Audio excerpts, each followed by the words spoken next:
Hello from sunny Weymouth. It's 2 o'clock in the afternoon, and as you can see, we haven't exactly got a lot of people on the beach. And yet, the sun is shining. We have some absolutely gorgeous weather. Get me in the tie today, because today I'm wearing a t-shirt. It's too hot. It's way too hot. And it is a beautiful day. And I've just had a little walk with Casper. Here's Casper. Hello. Hey. Hello, Casper.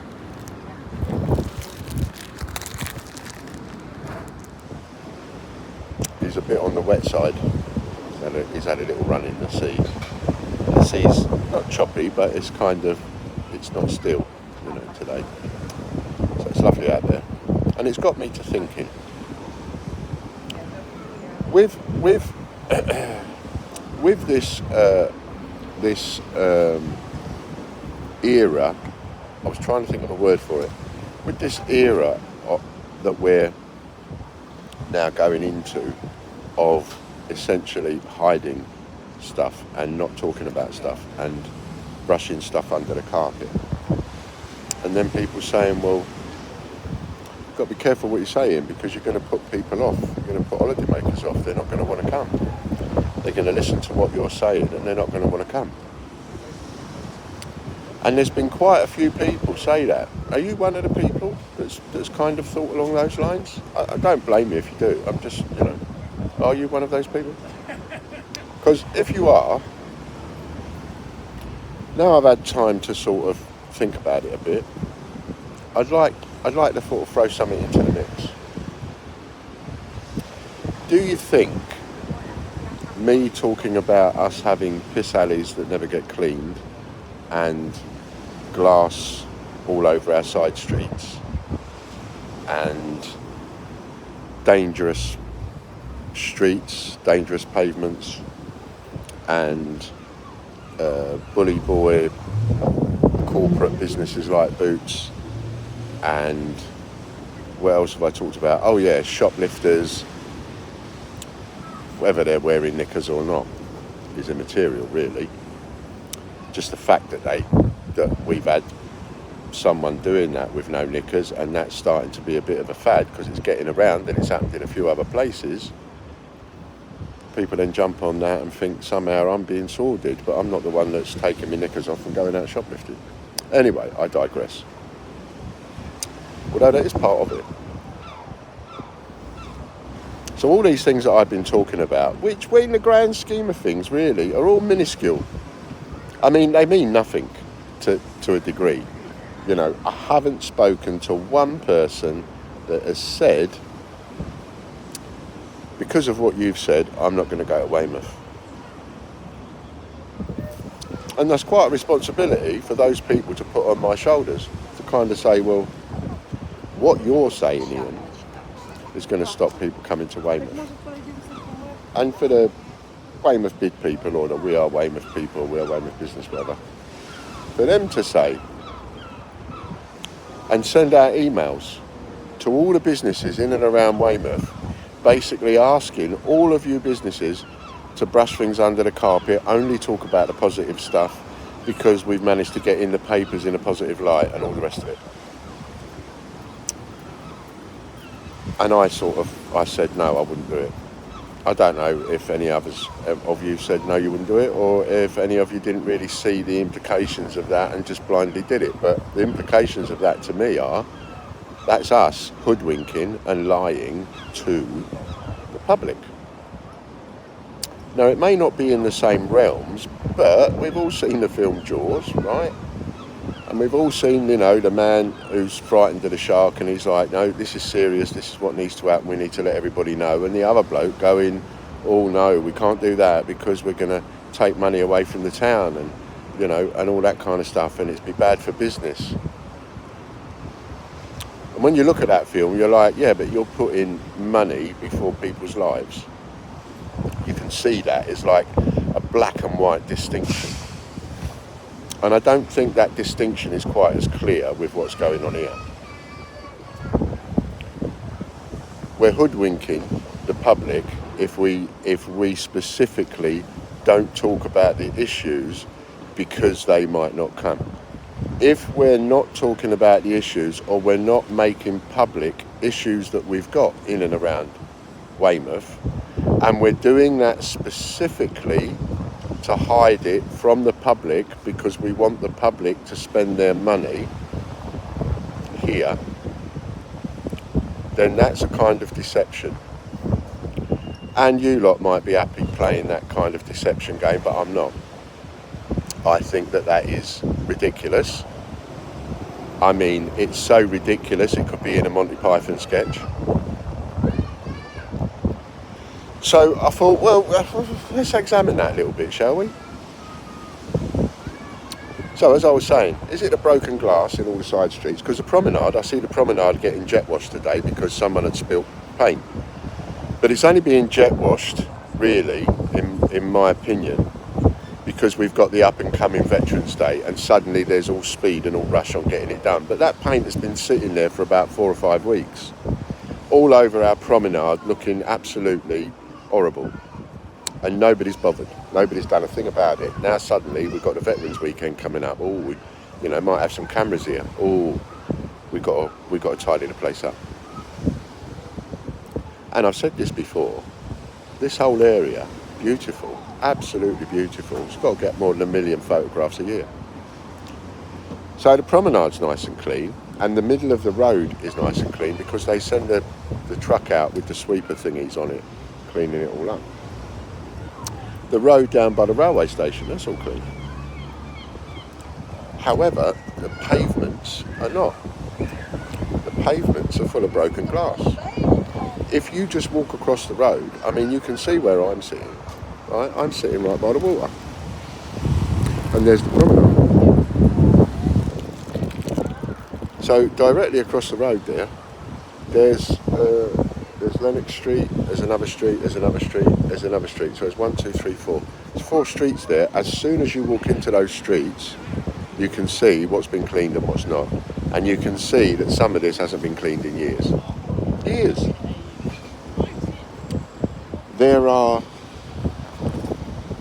We've got flood defences, and should the water ever break the middle of the road, it's all downhill from there. I know that from living in Lennox Street. Scary prospect when it's really bad weather and you think that a high tide might come. Because if it ever goes across the road, most of Weymouth town centre will be underwater. And along the seafront, we've got lots of basement properties. So there are grates all along the seafront. You can see them. I was going to photograph them all and show you, but then again, what with some of the naysayers out there, the easiest thing for some of these people to do is say that I'm just manipulating photographs. So I would much rather someone who's got an interest and cares about the town we live in might, if they're local, take a couple of photographs of any of the things I talk about and upload them in the comments. And that way it shows that what I'm saying is real. If no one ever uploads a photo, then I suppose you could say, oh, I was talking a load of old bollocks. And walking along these roads, and I only realise this because I'm paying close attention to it, and I'm paying close attention to it because I've just moved at the back here by the railway station, and I'm walking Casper every day. And I'm seeing the physical amount of broken glass. It is incredible. Saw a woman walking through town the other day with no bare foot. I thought she was taking a chance. So, is it things like that? Is it things like dog walkers walking their dog on the beach when there's hardly anyone around, like today?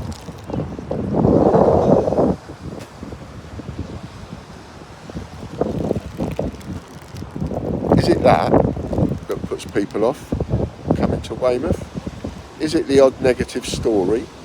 Is it the fact that someone's gone berserk and killed their partner and knifed them and whatever? Is that, or that some lunatic has come tear-arsing down a street that the council refused to put a zebra crossing on, and ploughs into a granny and children and things like that. Is this the kind of stuff that puts people off coming to Weymouth?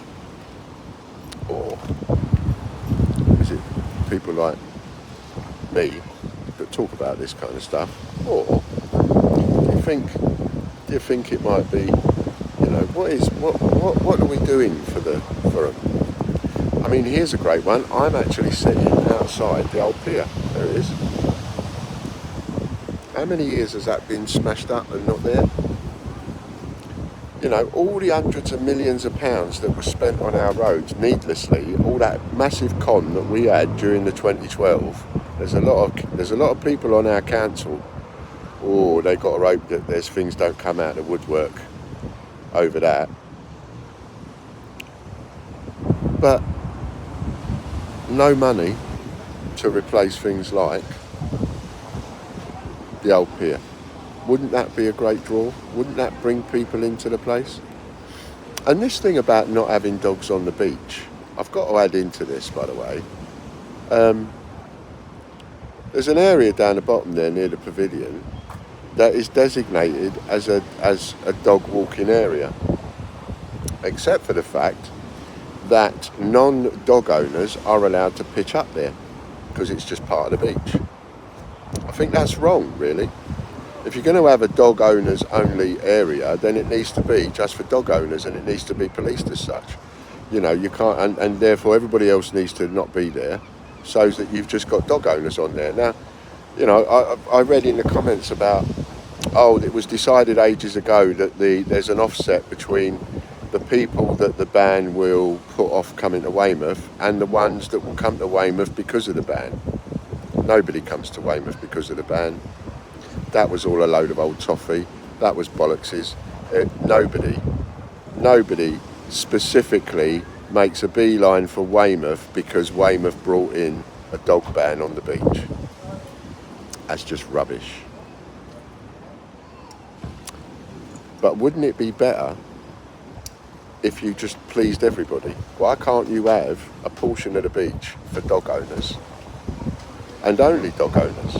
Dog owners can go there, they can pitch up on the beach all day, they got water for their dogs, they look after their animals and so on, because some people do have their dogs with them and they have umbrellas and they have water, so the dogs have shade, etc. So why shouldn't they be allowed to pitch up on the beach with their dog in a dog friendly area? And the rest of it be non-dog friendly.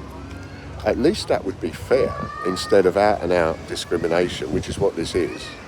I wonder if anybody's ever thought about that. This is just total discrimination. You're discriminating against dog owners. You're allowing non-dog owners to use a portion of the beach that actually you said was going to be for dog owners, and you don't want the dog owners using the other beach. That's total discrimination. So that really needs to be looked at, I would have thought. I'm still in the same place, not moved. So, there's Casper, by the side of me, listen. So, or is it things like this?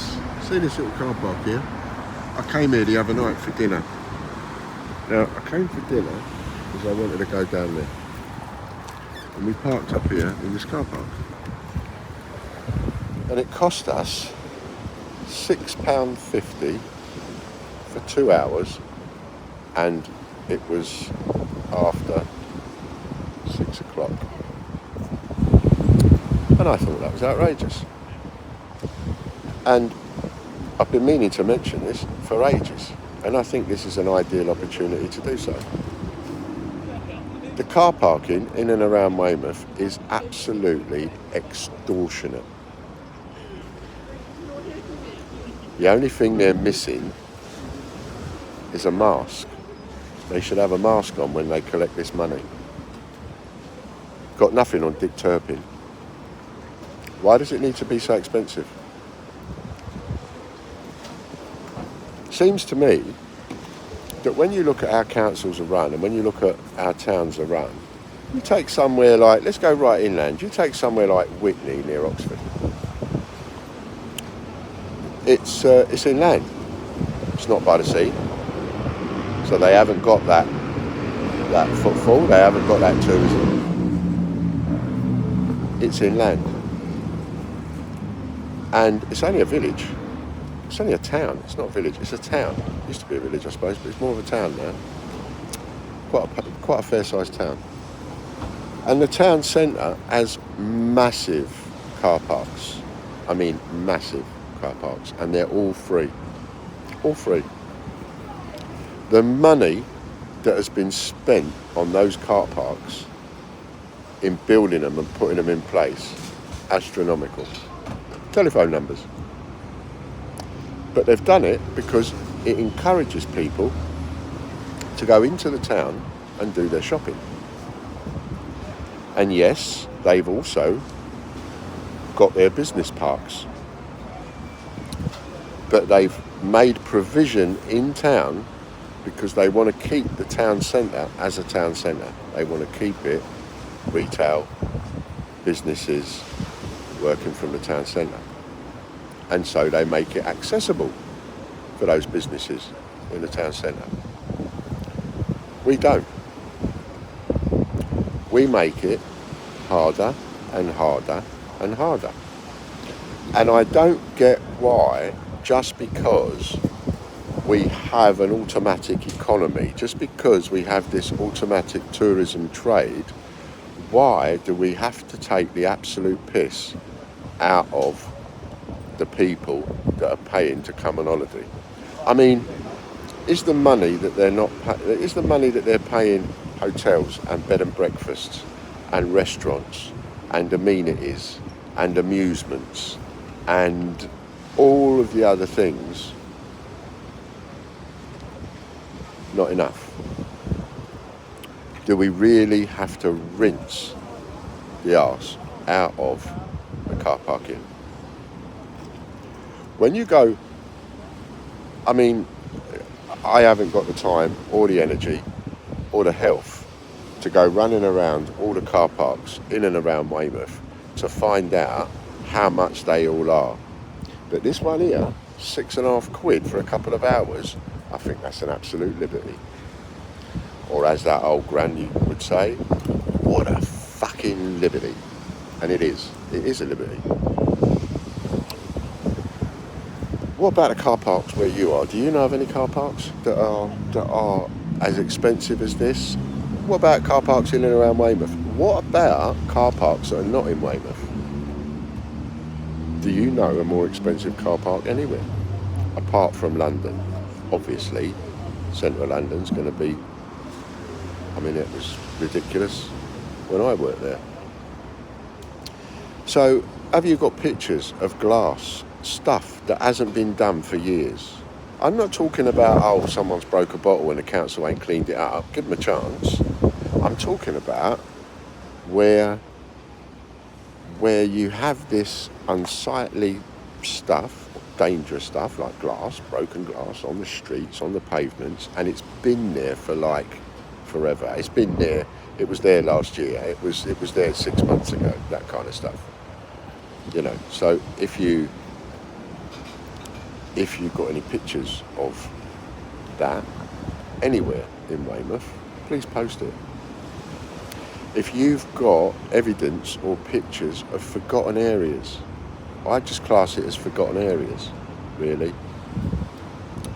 If you've got forgotten areas and you think like we should be doing more for ourselves and for the tourists, post the pictures in this one, because I suppose this is a general moan, because it's one that I put up to kind of answer people saying to me that it's wrong, and to answer the Weymouth bid to say it's wrong, as they're all saying, it's wrong to talk about the bad things because it will put people off spending money. And that's what this is really all about. You know. I mean, here's another thing. When you look down there, I know it's busy, isn't it? One thing about the beach, it looks full of people when it's empty. And that's probably because all the lights, the things we've got going around the bay, there's the helter-skelter.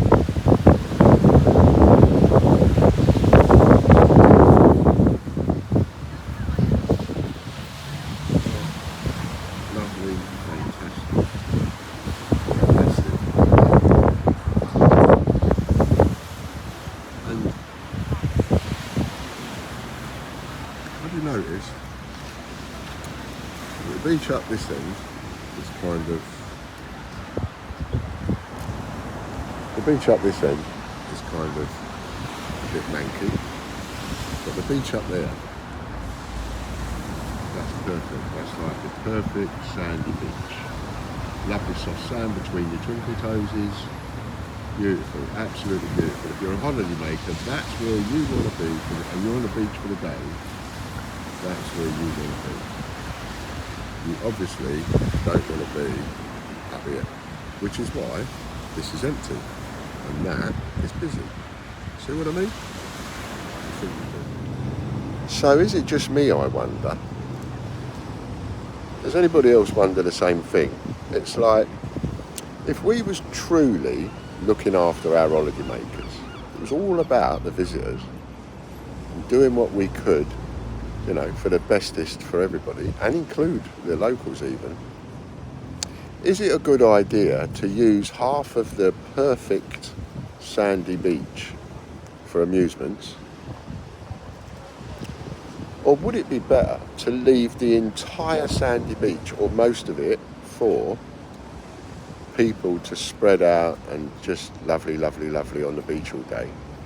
And bring a lot of that stuff, what do you want to call it, infrastructure, amusements, rides, whatever, but bring a lot of that up here, where there is nothing, where there's just a few chalets that never get rented out. These chalets are put here every year, and up there as well every year, and some of them get rented out, but not many. And you certainly don't get days like today where they're all rented out and therefore producing an income for the council. If they were up the other end on the beautiful sandy beach, every single one of these would be rented out every single day. And it would take up less space than all the amusements and things like that, all the things we've plonked on the beautiful sandy beach, in the perfect area, perfect bit of beach. If we just swapped a few things around, then, I mean, you've got the pedalos up here, and that makes sense. You know, that's absolute common sense. They take up a lot of ground, better to have them up here. People walk up here, they get a pedalo, they go in with the pedalo, you know, and it's away from all of the people that are swimming in the water because they're down the other end. So I just think, wouldn't it be a good idea if things got thought about from a perspective of actually enticing visitors, looking after our visitors, and at the same time looking after the locals? How much money do we rape from visitors and locals alike every day of every week, of every month, of every year, with the extortionately high car park charges? And how much is that? How much does it come to? And what's that money used for? Because if that money's being used locally, I'd be questioning what it's being used for. I wouldn't mind knowing. And if that money's going to central government, and they're going to use that excuse, because that excuse gets used sometimes, oh, it doesn't go to us, it goes to central government. Well, if it's going to central government, why does parking charges have to be so high? Why can't they be less? So it'll make no difference. Why can't we build a pier? If we built a pier, we got to look at our bay. You can go right out in our bay, 500 yards, 1,000 yards, and it's still waist high. This has got to be one of the best bays in the world. Why can't we build a pier from here to Ringstead Beach? Why can't we build the world's biggest pier? Have we got no developers? Have we got no people with money that have got a bit of vision? I can't be the only one that sees this kind of stuff. I just ain't got the money. If I had the money, I'd be on that. That'd be built within a year. Be like, why are we even mucking about? Why are we not putting lots of this kind of stuff in place? Why are we taking away more and more toilets? I don't get that either. There's not enough toilets in town. There's shops putting up notices saying you can't use our toilets unless you're a customer. Why are we even living through that? Why are we going through that? In 2025, there ain't enough toilets in a town that is continually attracting visitors. I mean, how backwards is that? Let's attract more people, more people, more people, more people, but let's give them less to do, less things to spend their money on, and less places to go to the toilet. It just doesn't make sense to me, and therefore I've got to have a moan about it and say so. And if this whole video of me moaning about, well, I'm not moaning about it actually, because as I said, I'm answering those people that actually want to lay the blame at my door for the fact that I might talk about a few things and that's going to put a few people off. That's what it's all about. If you can be bothered to listen to all of this lot without falling asleep. But it's a general, so why don't we do this kind of stuff? Why has there never been, I've been locked away for 10 years. Well, 10 years? More like 15 years I've been locked away. My own doing. It's, self-imposed, if you like. I've been locked away, indoors, working from home. I never came into town. 15 years, I hardly ever came into town. I hardly had any interactions with anybody, didn't meet anybody, didn't do anything, didn't talk to anybody. And so there would be an awful lot of stuff I might talk about in some of these videos, because now I'm doing this, whatever. And I might, and you might say, oh, that was talked about ages ago, Ian. Well, if it was, I don't know. But if it was talked about ages ago, why hasn't it changed? You know, when someone says, oh, this was talked about 10 years ago, okay, cool, great. Why hasn't it changed? Why do we just put up with it and put up with it and put up with it? There's a video that I put out the other day, and the council did a reply to it on the council Facebook page, but they were completely evasive in their reply. They were just basically saying, don't listen to everything you're told. But then again, why wouldn't we? When we need more evidence and you're not giving it. And we need more done and you're not doing it. And I get that there's restrictions, and I get that there's budgets, and I get that there's resources and all the rest of it, but there must be ways in which we can all get together and fix the issues. It doesn't have to be us against the council, the council against us. Why can't it be us with the council? Why can't we work more with the council, work more with the police, work more with all these the homeless and all these different places, but work more with them, have proper liaisons that we all know the number for, that we can all get in touch with, that don't change their job every 2 months. And therefore we have to find someone else and all of that palaver. Why can't we actually make some proper changes? I've seen some of the obscene amounts of money that this town has spent, and some of it literally makes me sick to the stomach at what's been done with money when we've still got homeless people living on the streets. We still have not just drunks, not just people that want to come out and get drunk for the day with a few tins, but we have people virtually living on the streets with cases of beer and not being deterred and nothing being done, and are costing hundreds and hundreds of visitors a day. There's too many things that are not quite right, and I just think maybe there might be a way, somehow, some way, of trying to kind of fix that. Some people have mentioned doing petitions and so on. Well, you do that. I'm doing my bit. I'm taking up valuable time I haven't got to bring some of these things to the forefront. Some people have said to me, thank you, Ian, for making these videos, because it does need talking about, as well as other people saying I shouldn't make them. But that's me doing my bit, right? And those of you that can be bothered to watch it and listen to it and anything, if you want to get involved, why not start up something where you are, where you live, wherever that might be, over the road here or in Portland or whatever, but start something in order to help make the change. You know, start a petition for cleaning the glass up in your area or whatever. You know, do you live in an estate that gets forgotten about with the bins and therefore you have rubbish all over the place? We used to have that up down Lennox Street all the time. Probably still does. That's just why they send street cleaners down there afterwards. But nobody's brushing the streets like they used to. Nobody's brushing the pavements, and that's because it's not because these guys ain't doing their job properly. It's because they're told not to. And it's those people that tell them not to. Those are the people we need to get the attention of. No, that's not right. You're saving a few quid to help you with your budgets, but that's not right what you're doing because the pavement's dangerous. Anyway. Have a lovely time, have a lovely day, have a lovely holiday in Weymouth if you're coming. I can tell you one thing if you're a visitor. Every single retailer in and around Weymouth appreciates your visit. I can tell you that straight from here. I know that. Even without knowing them, I know that. From the corner shop to the barber to our shop to a butcher's, it doesn't matter.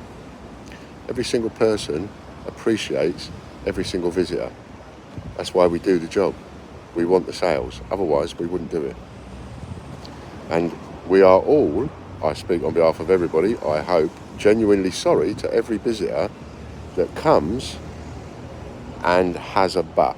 Oh, I love Weymouth, but there's glass all over the place. Oh, I love Weymouth, but, and so on and so forth. All right, and just do one little favour for us.